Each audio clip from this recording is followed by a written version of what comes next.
بسم اللہ الرحمن الرحیم۔ آج ہم سورۃ بقرہ کی آیت نمبر 30 سے اپنا سبق شروع کریں گے۔ اللہ تعالیٰ فرماتے ہیں وَإِذْ قَالَ رَبُّكَ لِلْمَلَائِكَةِ إِنِّي جَاعِلٌ فِي الْأَرْضِ خَلِيفَةً قَالُوا أَتَجْعَلُ فِيهَا مَن يُفْسِدُ فِيهَا وَيَسْفِكُ الدِّمَاءَ قَالَ إِنِّي أَعْلَمُ مَا لَا تَعْلَمُونَ۔ اور اس وقت کو خیال میں لاؤ جب تیرے رب نے فرشتوں سے فرمایا کہ تحقیق میں زمین میں خلیفہ بنانے والا ہوں۔ تو فرشتوں نے عرض کیا کہ کیا زمین میں ایسوں کو بنائے گا جو اس میں فساد کریں گے اور خون بہائیں گے، اور ہم تیری پاکی بیان کرتے ہیں تیری تعریف کے ساتھ، وہ تیری تنزیہ کرتے ہیں۔ اللہ تعالیٰ نے فرمایا کہ میں جانتا ہوں جو تم نہیں جانتے۔ تو اس سے پیچھے والے رکوع میں اللہ تعالیٰ نے قرآن کریم کے 4 بنیادی مسائل یعنی توحید، رسالت، ایمان بالقرآن اور قیامت کا ذکر فرمایا۔ اس کے بعد قرآن و رسالت میں شک کرنے والے لوگوں کا رد فرمایا اور اللہ تعالیٰ کی صفات کمال کا ذکر فرمایا۔ اور اللہ نے ان بے شمار انعامات کا بھی تذکرہ فرمایا جو اس نے بنی نوع انسان پر کیے۔ ان میں خصوصاً مادی انعامات کا بیان تھا جس میں انسان کا اپنا وجود، زمین و آسمان کی تخلیق، زمین میں پیدا ہونے والی تمام چیزیں شامل تھیں۔ بالخصوص زمین سے نکلنے والے پانی کا ذکر تھا جس سے انسان فائدہ اٹھاتے ہیں، اس سے نباتات پیدا ہوتے ہیں جو انسان کی روزی کا ذریعہ ہیں۔ تو اس رکوع میں آدم علیہ السلام کی تخلیق کا ذکر ہے، لیکن پہلے کے ادوار کو ہم نہیں جانتے اور کسی کو معلوم بھی نہیں ہوا کہ آدم علیہ السلام سے پہلے کتنے دور گزر چکے ہیں۔ تو امام ابن کثیر رحمۃ اللہ علیہ فرماتے ہیں کہ آدم علیہ السلام کی تخلیق سے پہلے اس زمین پر کئی دور گزر چکے تھے۔ مثلا آدم علیہ السلام کی تخلیق سے 2000 سال پہلے اس دنیا میں جنات کا دورہ تھا۔ انہوں نے زمین میں فساد برپا کیے، جس طرح آج کل کی دنیا میں قتل و غارت گری ایک عام معمول ہے، اسی طرح اس دور کے جنات بھی جنگ و جدل عام کرتے تھے۔ تو اللہ تعالیٰ نے جنات کی سرکوبی کے لیے فرشتوں کو بھیجا، تو انہوں نے جنات کو مار مار کر پہاڑوں اور جزیروں میں بگا دیا اور اس زمین کو صاف کیا۔ تو اس واقعے کے 2000 سال کے بعد آدم علیہ السلام کی تخلیق ہوئی۔ جنات کا ذکر تو قرآن پاک میں بہت سے مقامات پر ہے۔ بہرحال اللہ تعالیٰ ہی بہتر جانتے ہیں کہ موجودہ دور سے پہلے کتنے دور گزر چکے ہیں۔ علماء نے اپنی اپنی تحقیق کے مطابق اپنی کتابوں میں ان ادوار کا ذکر کیا ہے۔ تو اللہ تعالیٰ نے انسانوں، فرشتوں، جنات اور شیاطین کو مختلف مادوں سے پیدا فرمایا، اور پھر ان مادوں کے عناصر بھی مختلف ہیں۔ فرشتے جو ہیں یہ خاص نوری مادے سے پیدا کیے گئے ہیں۔ پھر فرشتوں کے بھی مختلف درجات ہیں۔ فرشتوں میں سب سے اعلیٰ درجہ جو ہے ملائے اعلیٰ کا ہے۔ دوسرے نمبر پہ حافین حول العرش والے فرشتے ہیں، یہ سب جو ہے خطیرات القدس کے فرشتے ہیں۔ اور پھر آسمانوں کے فرشتے ہیں، پھر فضائی فرشتے ہیں، اس کے بعد ہوائی فرشتے ہیں اور ارضی فرشتے ہیں جو زمین پر رہتے ہیں۔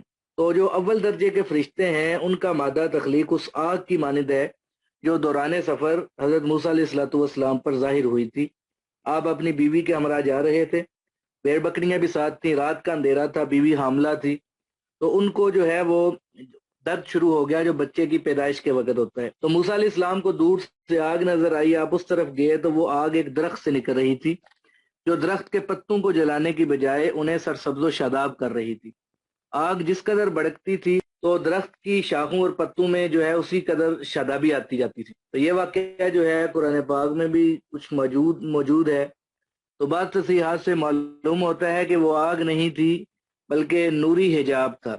تو الغرض یہ کہ فرشتوں کی جو تخلیق ہے اللہ تعالیٰ نے اسی قسم کے مادے سے کی ہے، پھر اس میں مقدس روحیں ڈالی ہیں، جس طرح انسانوں اور جنوں میں روحیں موجود ہیں اسی طرح فرشتوں کے اندر بھی روحیں موجود ہیں۔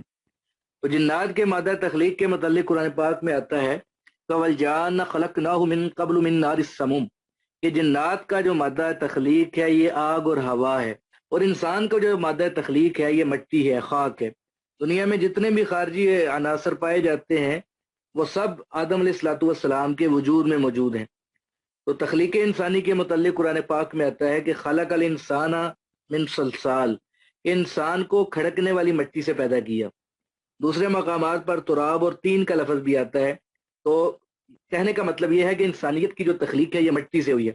یہ تخلیق جو ہے باقی تخلیقات کی نسبت پیچیدہ ہے، اس میں تمام عناصر پائے جاتے ہیں۔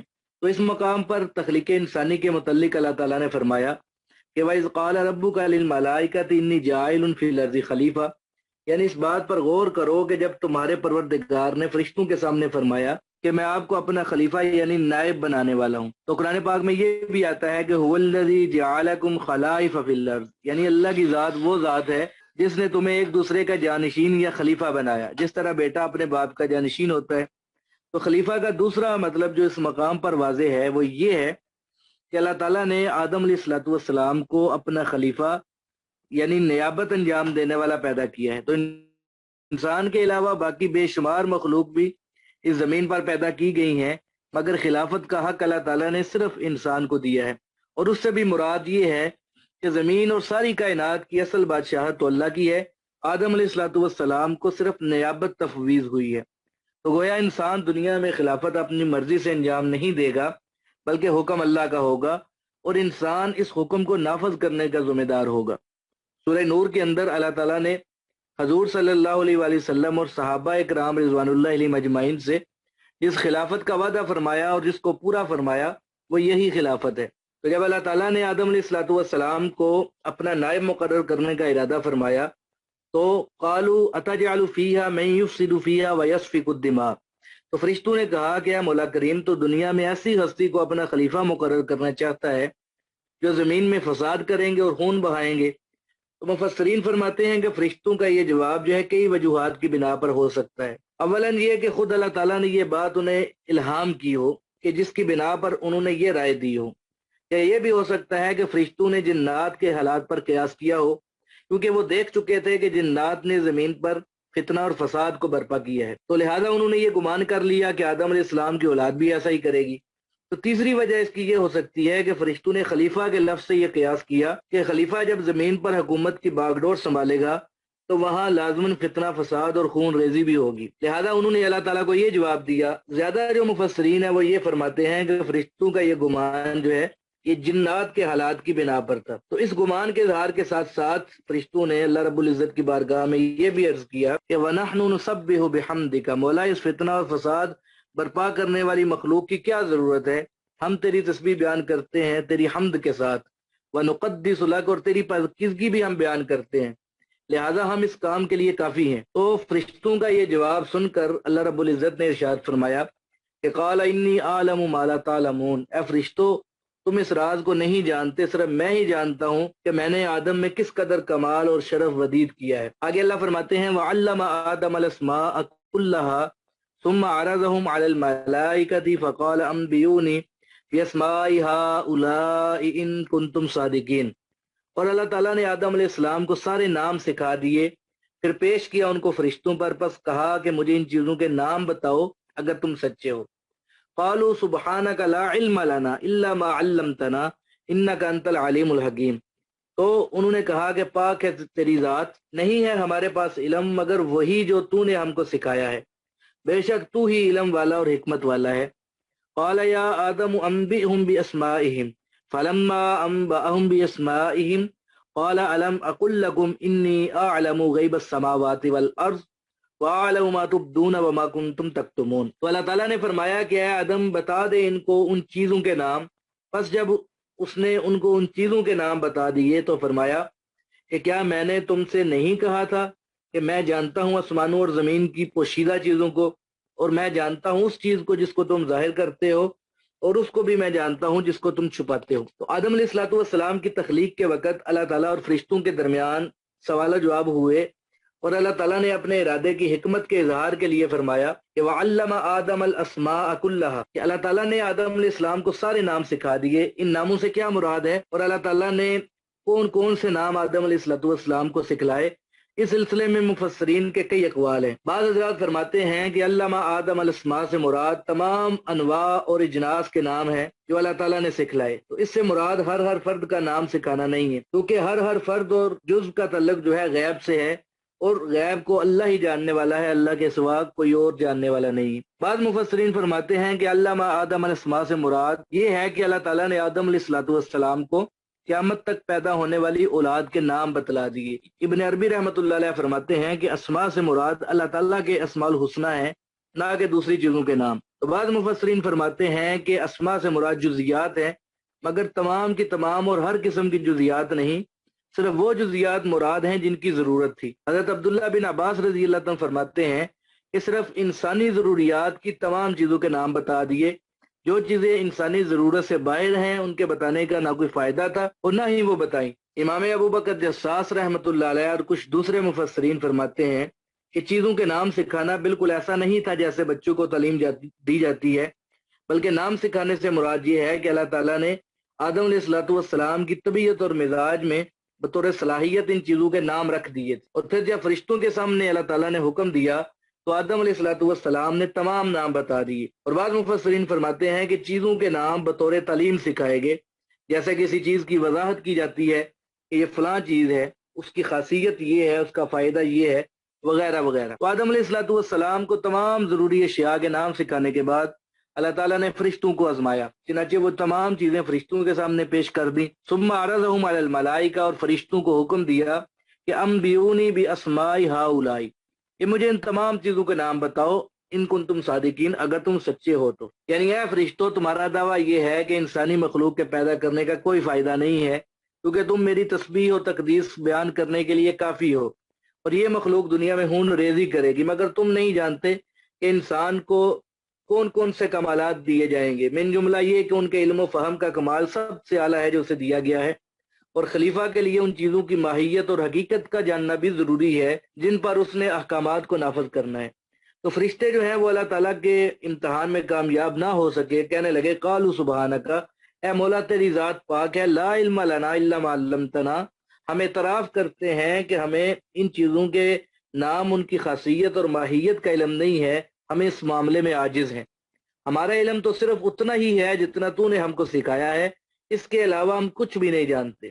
انک انت العلیم الحکیم، بے شک تو ہی علم والا اور حکمت والا ہے۔ تو جب فرشتے اس امتحان میں ناکام ہو گئے تو اللہ تعالیٰ آدم علیہ الصلوۃ والسلام کی طرف متوجہ ہوئے اور قال یا آدم انبئہم باسمائہم، فرمایا کہ اے آدم ان کو ان چیزوں کے نام بتلا دیجئے۔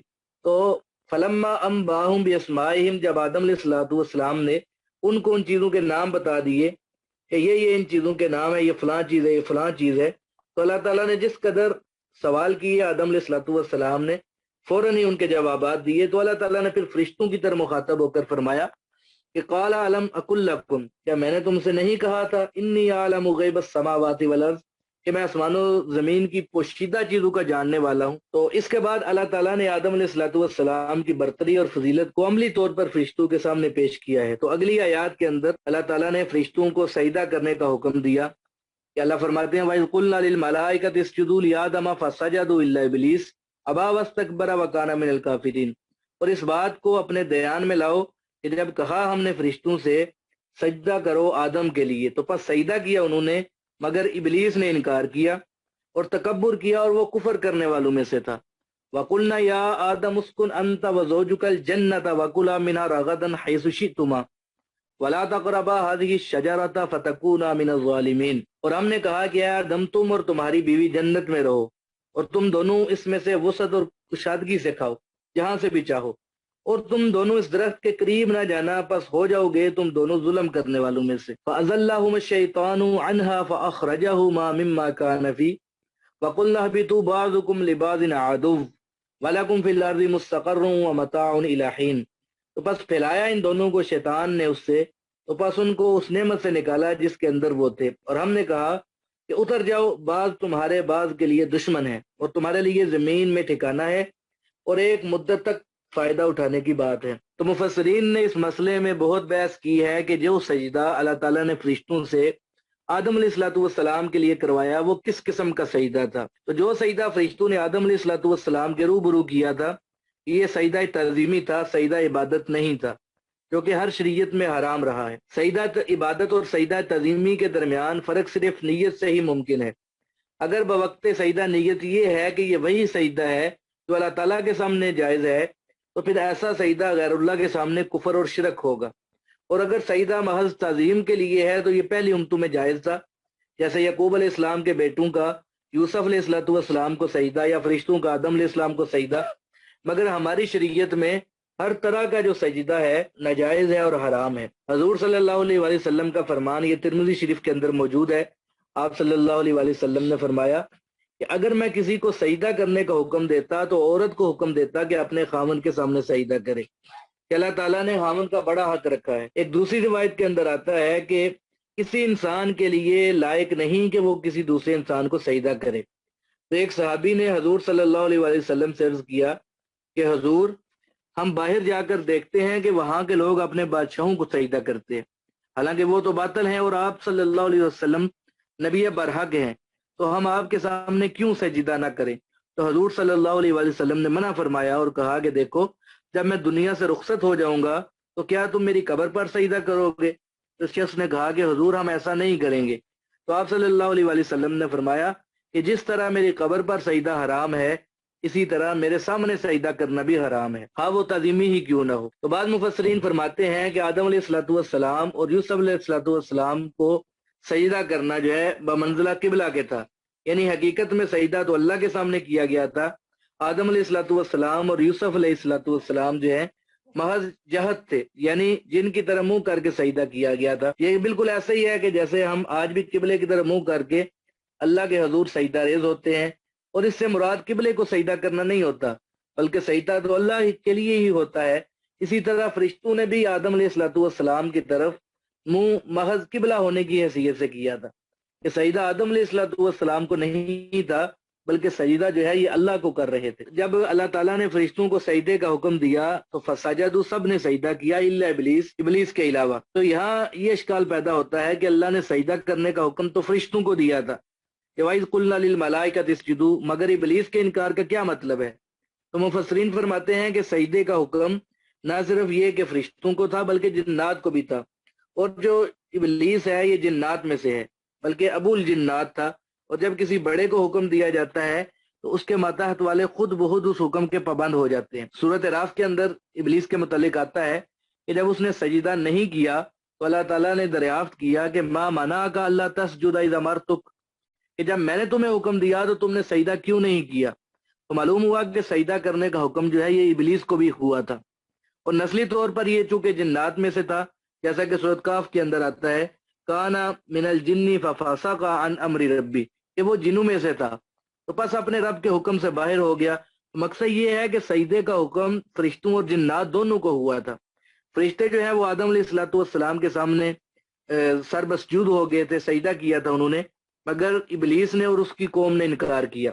خواجہ نظام الدین اولیاء رحمۃ اللہ علیہ کے خلیفہ اور بڑے پائے کے ایک عالم اور بزرگ حضرت یحییٰ منیری رحمۃ اللہ علیہ تھے، انہوں نے اپنے مکتوبات کے اندر لکھا ہے کہ شیطان نے 7 لاکھ سال اللہ تعالیٰ کی عبادت کی تھی، مگر ایک حکم کی جو سرتابی پر وہ مردود ہو گیا اور اتنے لمبے عرصے کی عبادت جو ہے وہ برباد ہو گئی۔ شاہ عبد العزیز محدث دہلوی رحمۃ اللہ علیہ فرماتے ہیں کسی موقع پر ابلیس کی ملاقات موسیٰ علیہ الصلوۃ والسلام سے ہو گئی، تو ابلیس نے عرض کیا کہ آپ اللہ کے پاس میری سفارش کریں، وہ میری توبہ قبول کر لے۔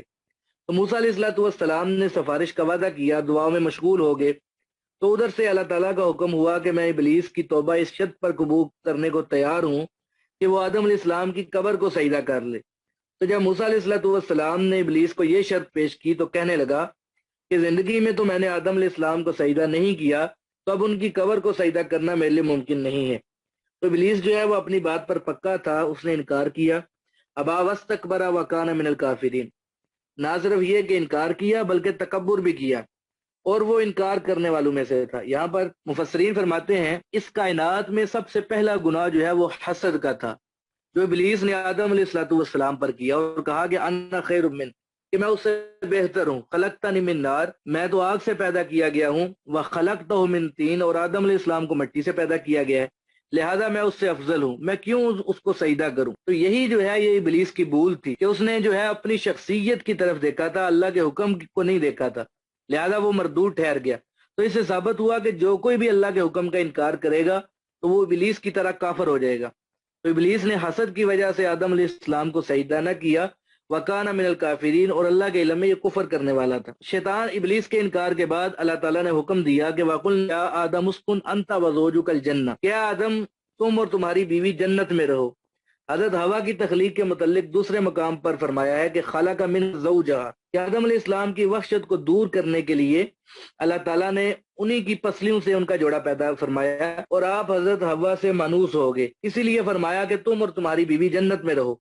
تو وَكُلَا مِنْهَا رَغَدًا حَيْثُ شِئْتُمَا، اور تم اس میں سے کشادگی کے ساتھ کھاؤ جہاں سے تم چاہتے ہو۔ تو جنت کے متعلق بھی مختلف روایات ہیں۔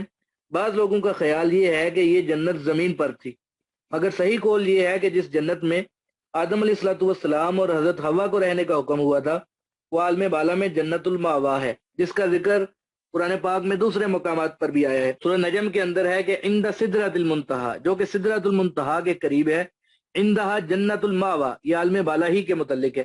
تو جنت میں سکونت اختیار کرنے کے ساتھ ساتھ اللہ تعالیٰ نے آدم علیہ السلام اور حوا رضی اللہ عنہا کو یہ حکم بھی دیا کہ جہاں سے جتنا جی چاہیں کھائیں، مگر وَلَا تَقْرَبَا هَذِهِ الشَّجَرَةَ، اس درخت کے قریب نہ جانا، اگر ایسا کرو گے تو فَتَكُونَ مِنَ الظَّالِمِينَ، تو ظلم کرنے والوں میں سے ہو جاؤ گے۔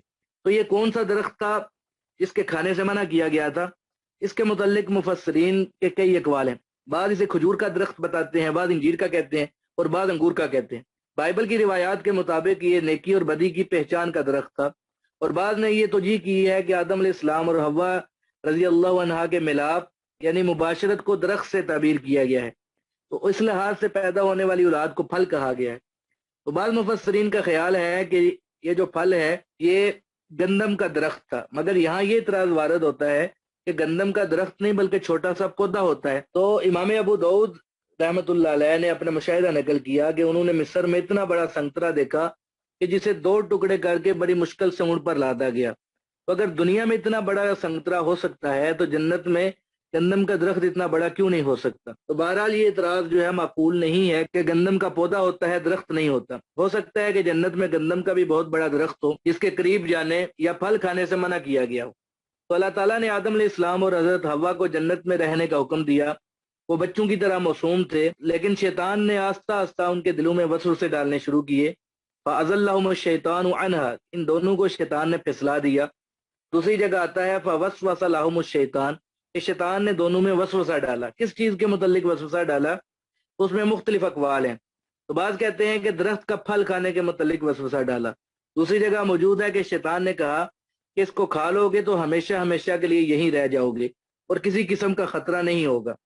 بعض کہتے ہیں کہ ضروری نہیں کہ وسوسہ دل کے اندر ہی ڈالا جائے، کوئی فعل سرزد کرنے سے بھی وسوسہ اندازی ہو سکتی ہے۔ اور بعض کہتے ہیں کہ شیطان ایک جنیہ کو پکڑ کر لے کر آیا اور جنت کے دروازے پر اس سے مباشرت کی، جسے آدم علیہ الصلوۃ والسلام دیکھ رہے تھے، تو ان کے دل میں بھی ویسا ہی خیال پیدا ہوا، تو انہوں نے حضرت حوا کے ساتھ جو ہے وہ مقاربت کی، جس کا نتیجہ یہ ہوا کہ جنت کا لباس اتر گیا اور وہ دونوں برہنہ ہو گئے۔ تو شیطان کی وسوسہ اندازی کا نتیجہ یہ ہوا کہ اس وسوسے نے فَأَخْرَجَهُمَا مِمَّا كَانَ فِيهِ، ان دونوں کو اس جنت سے نکال دیا جس کے اندر وہ رہ رہے تھے۔ وَقُلْنَا اهْبِطُوا، تو ہم نے کہا بَعْضُكُمْ لِبَعْضٍ عَدُوٌّ، کہ اتر جاؤ، بعض تمہارے بعض کے دشمن ہیں، شیطان تمہارا دشمن ہے اور تم اس کے دشمن ہو۔ وَلَكُمْ فِي الْأَرْضِ مُسْتَقَرٌّ، اور زمین میں تمہارے لیے ٹھکانہ ہے، اب تمہاری رہائش جو ہے یہ زمین پر ہوگی۔ وَمَتَاعٌ إِلَىٰ حِینٍ، اور ایک مدت تک فائدہ اٹھانا، یعنی تمہاری اصل رہائش گاہ زمین ہی ہوگی، البتہ اگر زمین کو چھوڑ کر کہیں فضاؤں یا سمندروں میں جاؤ گے تو وہ عارضی قیام ہوگا، مستقل قیام جو ہے زمین پر ہی کرو گے۔ آگے اللہ تعالیٰ فرماتے ہیں فَتَلَقَّىٰ آدَمُ مِن رَبِّهِ كَلِمَاتٍ فَتَابَ عَلَيْهِ إِنَّهُ هُوَ التَّوَّابُ الرَّحِيمُ، بس آدم علیہ السلام نے اپنے رب سے چند کلمات سیکھے، بس اللہ تعالیٰ نے رجوع کی آدم علیہ السلام کی طرف مہربانی کے ساتھ، بے شک وہ رجوع کرنے والا بے حد مہربان ہے۔ قُلْنَا اهْبِطُوا مِنْهَا جَمِيعًا فَإِمَّا يَأْتِيَنَّكُم مِّنِّي هُدًى فَمَن تَبِعَ هُدَايَ فَلَا خَوْفٌ عَلَيْهِمْ وَلَا هُمْ يَحْزَنُونَ، تو ہم نے کہا کہ تم سب زمین پر اتر جاؤ، بس جب میری طرف سے تمہارے پاس ہدایت آئے گی اور جس نے میری ہدایت کی پیروی کی ان پر کوئی خوف نہیں ہوگا اور نہ ہی وہ غم کھائیں گے۔ وَالَّذِينَ كَفَرُوا وَكَذَّبُوا بِآيَاتِنَا أُولَٰئِكَ أَصْحَابُ النَّارِ هُمْ فِيهَا خَالِدُونَ، اور جنہوں نے کفر کیا ہماری آیات کو جھٹلایا تو وہ دوزخ والے ہیں اور ہمیشہ ہمیشہ اس کے اندر رہیں گے۔ تو جب آدم علیہ الصلوۃ والسلام نے درخت پھل کھا لیا جس سے انہیں منع کیا گیا تھا تو ان سے انعام و اکرام واپس لے لیے گئے اور انہیں حکم ہوا کہ زمین پر اتر جائیے، بعض تمہارے بعض کے دشمن ہیں اور تمہارے لیے زمین میں ٹھکانہ ہے، تمہیں ایک وقت تک فائدہ اٹھانا ہوگا۔ تو آدم علیہ الصلوۃ والسلام کو بڑی پریشانی ہوئی کہ انہیں زمین پر اترنے کا حکم مل رہا ہے۔ بعض روایات میں آتا ہے کہ اللہ کے حکم سے جبرائیل اور میکائیل علیہ السلام آئے اور آدم علیہ السلام کے سر سے تاج اتار لیا اور ان کے جسم سے جو جنت کا لباس ہے وہ بھی اتار لیا اور انہیں بالکل برہنہ کر دیا۔ تو انہوں نے ستر ڈانپنے کے لیے جنت کے درخت کے پتے استعمال کیے، کیونکہ دوسروں کے سامنے ستر کا کھلنا جو ہے یہ خلاف فطرت ہے۔ اس کے بعد کیا ہوا؟ تو اللہ فرماتے ہیں فَتَلَقَّى آدَمُ مِن رَبِّهِ کلمات، پس آدم علیہ السلام نے اپنے رب سے چند کلمات سیکھے۔ تلقہ کا جو مطلب ہے وہ پانا یا سیکھنا ہوتا ہے، تو وہ کلمات کون سے تھے جن کا اللہ تعالیٰ نے ذکر فرمایا کہ قال ربنا ظلمنا انفسنا وان لم تغفر لنا وترحمنا لنكونن من الخاسرین، کیا پروردگار بے شک ہم نے اپنے نفسوں پر ظلم کیا، اگر تم ہمیں معاف نہیں کرے گا، ہم پر رحم نہیں کرے گا تو ہم نقصان اٹھانے والوں میں سے ہو جائیں گے۔ تو اس کے علاوہ حدیث میں ان دعائیہ کلمات کا ذکر ہے جس کے ذریعے انہوں نے اللہ تعالیٰ سے دعا کی، اور نتیجہ یہ ہوا کہ فتاب علیہ کہ اللہ تعالیٰ نے رجوع کیا آدم علیہ السلام کی طرف مہربانی کے ساتھ۔ تو تابہ کا مطلب رجوع کرنا ہے، تو جب یہ لفظ اللہ کی طرف منسوب کیا جاتا ہے تو اس کا مطلب ہوتا ہے کہ اللہ تعالیٰ نے اپنی مہربانی کے ساتھ رجوع کیا۔ تو آدم علیہ السلام کی طرف مہربانی کے ساتھ تابہ کا مطلب رجوع کرنا ہے۔ تو جب اللہ تعالیٰ نے اپنی مہربانی کے ساتھ رجوع کیا تو اس کا مطلب یہ ہوگا کہ اللہ تعالیٰ نے اس بندے کو معاف کر دیا۔ جب ہم کہتے ہیں توبو الی اللہ تو اس کا مطلب یہ ہوتا ہے کہ گناہوں کو چھوڑ دو اور عاجزی کے ساتھ اللہ تعالیٰ کی طرف رجوع کرو، اس سے معافی مانگو، انہ هو التواب الرحیم، بے شک وہ رجوع کرنے والا بڑا مہربان ہے۔ تو اللہ تعالیٰ نے ان کی لغزش کو معاف کر دیا۔ امام بہقی نے اپنی کتاب شعب الایمان کے اندر روایت بیان کی ہے کہ اپنی اس لغزش پر آدم علیہ السلام اتنا روئے، یعنی آدم علیہ السلام نے جس قدر آنسو بہائے، اگر ان کا مقابلہ ان کی قیامت تک آنے والی ساری اولاد کے ساتھ کیا جائے تو آدم علیہ السلام کے آنسو غالب آ جائیں گے۔ حضور صلی اللہ علیہ وآلہ وسلم نے فرمایا کہ اللہ تعالیٰ نے مجھے آدم علیہ السلام پر دو باتوں میں فضیلت عطا فرمائی ہے۔ پہلی بات یہ کہ ہر آدمی کے ساتھ شیطان مقرر ہے جو اسے بہکاتا ہے، مگر میرا جو شیطان ہے وہ میرا فرما بردار ہے، اور روایات کے اندر آتا ہے کہ وہ مجھے برائی کا حکم نہیں دیتا بلکہ بلائی کی دعوت دیتا ہے۔ تو آدم علیہ السلام کے ساتھ ابلیس تھا جس نے ان کے دل کے اندر وسوسہ اندازی کی اور اس سے حضرت حوا بھی متاثر ہوئی، تو انہوں نے آدم علیہ السلام کو درخت کا پھل کھانے کی ترغیب دی۔ تو فرمایا کہ آدم علیہ السلام پر مجھے دوسری فضیلت یہ ہے کہ ان کی بیوی نے برائی کی طرف ترغیب دی، جبکہ میری جو ازواج ہیں وہ دین کے معاملے میں میرے ساتھ تعاون کرتی ہیں۔ اللہ تعالیٰ نے قرآن پاک میں ازواج مطہرات کی تعریف فرمائی ہے۔ ایک موقع پر ان سے معمولی سی لغزش ہوئی تھی جب انہوں نے زیادہ خرچے کا مطالبہ کیا تھا، تو اللہ تعالیٰ نے تنبیہ فرمائی جس پر وہ اپنے مطالبے سے دستبردار ہو گئی تھی، اور دنیا کے مقابلے میں حضور صلی اللہ علیہ وآلہ وسلم اور آخرت کو اختیار کیا تھا۔ تو گویا حضور صلی اللہ علیہ وآلہ وسلم کی جو بیویاں ہیں وہ ہر امور کے اندر آپ صلی اللہ علیہ وآلہ وسلم کی معاون تھی۔ حضور صلی اللہ علیہ وآلہ وسلم کا ارشاد گرامی ہے کہ اگر بنی اسرائیل اللہ کے نبی کے حکم میں خیانت نہ کرتے، یعنی نبی نے حکم دیا تھا کہ من اور سلوا کھاؤ پیو مگر اسے ذخیرہ نہ کرنا، لیکن انہوں نے ذخیرہ کرنا شروع کر دیا، تو اللہ تعالیٰ نے اس کی یہ سزا دی کہ گوشت جو ہے یہ گلنا سڑنا شروع ہو گیا۔ آج کل جو ہے وہ گرمی کے موسم میں تو ایک دو دن سے زیادہ گوشت نہیں رہ سکتا، بدبو آنے لگتی ہے۔ تو حضور صلی اللہ علیہ وآلہ وسلم نے فرمایا کہ اگر بنی اسرائیل اپنے نبی کے حکم کی پاسداری کرتے، گوشت کو ذخیرہ نہ کرتے، تو یہ کبھی بھی خراب نہ ہوتا، چاہے وہ کتنا ہی عرصہ پڑا رہتا۔ دوسری بات آپ صلی اللہ علیہ وآلہ وسلم نے یہ بیان فرمائی کہ اگر حوا جو ہے وہ اپنے خامن کے ساتھ خیانت نہ کرتی تو دنیا کی کوئی عورت اپنے خامن کے ساتھ خیانت نہ کرتی۔ تو حضرت حوا کی خیانت یہ تھی کہ انہوں نے آدم علیہ السلام کو درخت کا پھل کھانے کی ترغیب دے دی۔ تو بہرحال جب آدم علیہ السلام نے پھل کھا لیا اور برہنہ ہو گئے تو اللہ تعالیٰ کا حکم ہوا کہ کل نہبطوا منھا جمیعا، تم سب زمین پر اتر جاؤ۔ تو یہ حکم جو ہے شیطان کو بھی تھا، آدم علیہ السلام کو بھی، اور حوا اور حضرت حوا سب کے لیے تھا۔ توبہ تو قبول ہو گئی مگر زمین پر اتر جانے کا حکم بھی ساتھ ہی آ گیا۔ بائبل کے اندر اور کچھ تاریخی روایات کے اندر مور اور سام کا بھی ذکر ملتا ہے کہ وہ بھی آدم علیہ السلام کو جنت سے نکالنے میں معاون ہوئے تھے، اور یہ کہ شیطان جو ہے سام کے منہ میں بیٹھ کر جنت میں داخل ہوا تھا، مگر یہ جو روایات ہیں یہ صحیح نہیں ہیں۔ تو آدم علیہ السلام نے پھل کھایا ہوا تھا، ادھر زمین پر اتارا گیا، تو آپ کو جو ہے وہ بولو براز کی حاجت ہوئی، پیٹ میں درد پیدا ہوا، آپ پریشان ہو گئے کہ یہ تکلیف تو پہلے کبھی نہیں ہوئی تھی۔ تو آپ کی پریشانی دیکھ کر جبرائیل علیہ السلام آئے اور آپ کو بتایا کہ اس تکلیف سے نجات حاصل کرنے کے لیے اس طریقے سے فراغت حاصل کریں۔ تو آپ نے ایسا ہی کیا، تو براز سے جو ہے وہ بدبو آنے لگی، آپ کو اور پریشانی ہوئی، رونے لگے کہ یہ کیا مصیبت ہے۔ تو کہتے ہیں کہ آپ 70 دن تک روتے رہے۔ تو اللہ تعالیٰ نے جبرائیل علیہ الصلوۃ والسلام کو اس وقت بھی بھیجا جب حضرت حوا کو حیض کی حاجت ہوئی۔ جنت میں تو ہر طرح کی پاکیزگی حاصل تھی، زمین پر آ کر یہ پریشانی لاحق ہوئی تو حضرت حوا نے جبرائیل علیہ السلام کو آواز دی کہ دیکھو یہ کیا معاملہ ہے، مجھے وقفے وقفے سے خون آ رہا ہے۔ تو جبرائیل علیہ السلام نے کہا کہ اے حوا، یہ بات تم پر اور تمہاری بیٹیوں پر ہمیشہ کے لیے مسلط رہے گی۔ بخاری اور مسلم کی روایت میں آتا ہے کہ ایام حج کے دنوں میں حیض کی حالت لاحق ہو گئی، تو آپ نے احرام باندھا ہوا تھا، تو حیض آنے پر آپ سخت افسردہ ہو گئیں اور رونے لگیں۔ تو حضور صلی اللہ علیہ وآلہ وسلم تشریف لائے تو اپنی حالت جو ہے وہ انہوں نے آپ صلی اللہ علیہ وسلم کے سامنے بیان فرمائی۔ تو آپ صلی اللہ علیہ وآلہ وسلم نے فرمایا کہ پریشان ہونے کی کوئی بات نہیں ہے، یہ ایسی چیز ہے کہ جسے اللہ تعالیٰ نے آدم علیہ السلام کی بیٹیوں پر لازمی کر دی ہے۔ اور الغرض یہ کہ جبرائیل علیہ السلام نے حضرت حوا کو یہی کہا کہ اللہ تعالیٰ نے تمہاری بیٹیوں پر یہ چیز لازمی کر دی ہے، یہ تمہارے گناہوں کا کفارہ بنے گی اور تمہارے لیے پاکیزگی کا ذریعہ ہوگا۔ تو اس کی وجہ سے عورت جو ہے جسمانی طور پر صحت حاصل کرتی ہے۔ جب آدم علیہ الصلوۃ والسلام زمین پر اترے تو بعض روایات میں آتا ہے کہ 30 قسم کے پھلوں کے بیج ان کے ساتھ آئے۔ بعض روایات میں خوشبو کا ذکر بھی ملتا ہے۔ کا جو نزول ہے یہ شرق الہند میں ہوا تھا اور حضرت حوا کا نزول جو ہے یہ جدہ میں ہوا تھا۔ جدہ کا لفظی معنی دادی یا نانی ہے، تو غالباً اسی مناسبت سے اس مقام کا نام جدہ مشہور ہو گیا۔ حضرت آدم علیہ الصلوۃ والسلام جو ہے یہ کھیتی باڑی کرتے تھے اور کپڑے بننے کا کام بھی آپ سے ہی شروع ہوا۔ دراہم اور اشرفیاں بھی آدم علیہ السلام نے بنائیں۔ دیگر انبیاء علیہ السلام میں سے نوح علیہ السلام نجاری یعنی بڑئی کا کام کرتے تھے، اور ادریس علیہ الصلوۃ والسلام درزی کا کام کرتے تھے۔ شعیب علیہ الصلوۃ والسلام مویشی پالتے تھے اور ان کا دودھ اور اون وغیرہ فروخت کیا کرتے تھے۔ موسیٰ علیہ السلام کا جو پیشہ ہے یہ گلہ بانی تھا۔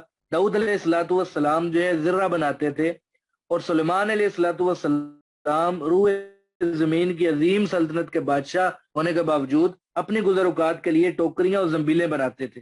روایات میں یہ بھی آتا ہے کہ آدم علیہ السلام کو دنیا میں ابو البشر کی کنیت سے پکارا جاتا ہے، اور قیامت کے دن حضور صلی اللہ علیہ وسلم کی طرف نسبت کرتے ہوئے ابو محمد کی کنیت سے پکارا جائے گا۔ گویا آپ کو ابو البشر اور ابو محمد دونوں کا میں آتا ہے کہ قیامت کے روز جب لوگ آدم علیہ السلام کے پاس جائیں گے تو کہیں گے کہ اے آدم انتا ابو البشر، کیا تمام نسل انسانی کے جد امجد ہیں۔ دعا کریں کہ اللہ تعالیٰ حساب کتاب شروع کر دے۔ سب سے پہلے نبی آدم علیہ السلام ہیں اور وہ خاتم النبیین حضرت محمد صلی اللہ علیہ وسلم آخری نبی ہیں۔ تو توبہ ایک ایسا عمل ہے جس سے انسان کی سابقہ کوتاہیوں کی معافی ہو جاتی ہے۔ حضور صلی اللہ علیہ وآلہ وسلم کا فرمان ہے کہ گناہ سے توبہ کرنے والا ایسا ہی ہے جیسے اس نے کوئی گناہ نہ کیا ہو، مگر توبہ کی قبولیت کے لیے بعض شرائط بھی ہیں۔ اگر ان شرائط کے ساتھ توبہ کی ہے تو قبول ہوگی، ورنہ توبہ قبول نہیں ہوگی۔ توبہ میں 3 چیزیں پائی جاتی ہیں، علم ہے، حال ہے اور عمل ہے۔ علم سے مراد یہ ہے کہ آدمی جانتا ہے کہ میں نے واقعی یہ غلط کام کیا ہے اور اس کے ارتکاب پر گناہ کا احساس ہوتا ہے۔ حال کا مطلب یہ ہے کہ انسان اس غلط کام کو ترک کر دے اور آئندہ نہ کرنے کا پختہ ارادہ کرے، یہ عمل ہے۔ تو اس ضمن میں ندامت کا ذکر بھی آتا ہے، اور اگر کچھ فرائض رہ گئے ہوں تو ان کو ادا کیا جائے، اگر حقوق تلف کیے ہیں تو وہ حقوق ادا کیے جائیں۔ تو ان آیات کے اندر اہبطوا یعنی اتر جاؤ کا لفظ 2 دفعہ آیا ہے۔ تو مفسرین فرماتے ہیں کہ پہلی دفعہ اللہ تعالیٰ نے اتر جانے کا عام حکم دیا تھا، مگر جب اس حکم کی فوری تعمیل نہ ہوئی تو دوبارہ سخت حکم ہوا کہ فوراً زمین پہ اتر جائیں۔ کہ تخلیق آدم کے وقت اللہ نے فرمایا تھا انی جاعل فی الارض خلیفہ، کہ میں زمین میں نائب بنانے والا ہوں۔ چنانچہ اسی ارادے کی تکمیل یعنی خلافت کے لیے آدم علیہ الصلوۃ والسلام کو زمین پر اتارا گیا۔ تو گویا آدم علیہ السلام کے زمین پر اترنے کا حکم سزا کے طور پر نہیں بلکہ ایک اعزاز تھا جو آدم علیہ الصلوۃ والسلام کے حصے میں آیا تھا۔ تو آدم علیہ السلام کو زمین پر اتارنے کے بعد اللہ نے مزید یہ حکم دیا کہ فَإِمَّا يَأْتِيَنَّكُم مِّنِّي هُدًى، جب میری طرف سے تمہارے پاس ہدایت آئے، یعنی جب انبیاء علیہ السلام میرا پیغام اور ہدایت لے کر آئے، تو فمن تبع ہدایا، جس نے میری ہدایت کی پیروی کی، فلا خوف علیہم ولا هم يحزنون، تو اس پر انجام کے لحاظ سے کوئی خوف نہیں ہوگا اور نہ ہی وہ غمگین ہوں گے۔ تو والذین کفروا، جن لوگوں نے کفر کیا، وکذبوا بآیاتنا، ہماری آیات کو جھٹلایا، اولئک اصحاب النار، وہ دوزخ والے ہیں، ہم فیہا خالدون، اس کے اندر وہ ہمیشہ رہیں گے۔ تو مفسرین فرماتے ہیں کہ انسان کی سعادت کا دار و مدار جو ہے وہ ایمان اور کفر پر ہے یا ہدایت اور ضلالت پر ہے۔ پھر یہ بھی ہے کہ انما الاعمال بالخواتیم، کہ اعمال کا دار و مدار جو ہے خاتمے پر ہے۔ جس کا ایمان پر خاتمہ ہو گیا یعنی جو ایمان کی دولت ساتھ لے گیا وہ مومن ہے، اور جس کا خاتمہ کفر پر ہوا وہ کافر ہے۔ تو اب قانون یہ ہے کہ ایک دفعہ جنت سے نکلنے کے بعد اب دوبارہ جو داخلہ ہے وہ ایمان اور نیکی کی بنا پر ہوگا، اس کے بغیر جنت میں دوبارہ داخلے کی کوئی بھی صورت نہیں ہے۔ اللہ تعالیٰ سے دعا ہے کہ اللہ تعالیٰ ہمارا ایمان پر فرمائے، ساری زندگی اللہ تعالیٰ ہمیں ایمان والا بنائے، قیامت کے دن اللہ تعالیٰ ہماری نجات فرمائے۔